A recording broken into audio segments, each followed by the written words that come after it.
président Kabila n'a pas eu un seul petit mot de compassion pour les atrocités subies par les populations du Kivu. Aucun mot de compassion. Aucun mot. Aucun mot, j'ai lu, aucun mot de compassion. Sinon, la préoccupation à récupérer le pouvoir, d'après sa tribune. Mais de l'autre côté, nous avons un président qui est préoccupé par les atrocités de son peuple et qui voudrait y mettre fin. Vous voulez empêcher à ce président-là de mettre fin aux atrocités de son peuple pour qu'on discute d'abord du partage du pouvoir. Non, c'est immoral. C'est immoral. C'est immoral. Quand il dit que le M23 a des revendications légitimes. Mais que dit la Constitution lorsqu'on a des revendications légitimes? La Constitution dit de prendre les armes. Au contraire, la Constitution dit dans son article 64, celui qui veut prendre le pouvoir par les armes, eh bien, le peuple doit se lever contre lui. Ah donc, il pousse le M23 à prendre les armes et il demande au peuple congolais de croiser les bras. C'est contre nature. Mais Satoulou, depuis toujours, l'opposition, même lorsque Kabila est au pouvoir, a toujours accusé Joseph Kabila de travailler en collaboration, en intelligence avec les groupes armés, notamment les M23. Peut-on conclure que les soutiens de Joseph Kabila au M23 ne datent pas d'aujourd'hui? Parce qu'il y a aussi des...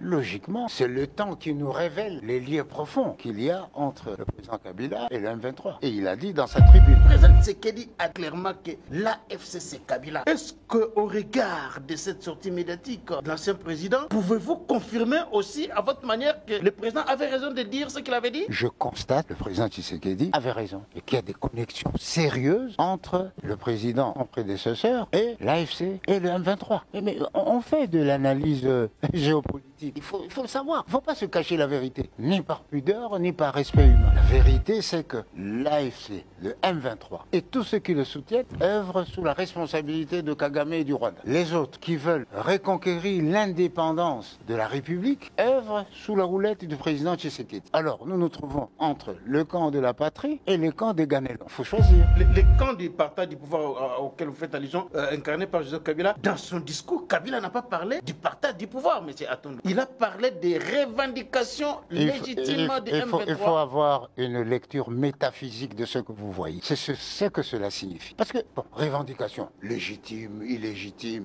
ou on va aboutir à quoi? Partage de responsabilités, mixage, brassage dans les administrations, etc. Aujourd'hui, c'est la... Là, le Rwanda va se retrouver non. Et là, c'est la priorité par rapport à celui qui veut sauver les Congolais des atrocités des armées d'occupation. Mais c'est immoral d'établir une équation. C'était immoral. Aujourd'hui, c'est que le peuple congolais attend d'un ancien président de la République, par ailleurs sénateur à vie, c'est d'appeler les gens à se mettre derrière Tshisekedi pour d'abord bouter l'ennemi dehors et créer les conditions pour que nous puissions discuter. Mais sinon, c'est faire l'œuvre de l'étranger. Et la conscience nationale et les impératifs de son statut lui interdit d'avoir parti lié avec l'étranger. Son statut d'ancien chef d'État. Vous ne pouvez pas marcher contre votre pays. Kasavubu n'a pas eu une attitude contre Mobutu, de monter les bas congolais, les Né-Congo, à s'élever contre le pouvoir de Mobutu. À aucun moment. Grâce soit rendue. Mobutu, quand il a quitté le pouvoir, il n'a à aucun moment demandé à qui que ce soit de combattre Mouzé. Alors pourquoi, la question que je me pose, le président Kabila, qui a cédé le pouvoir de façon démocratique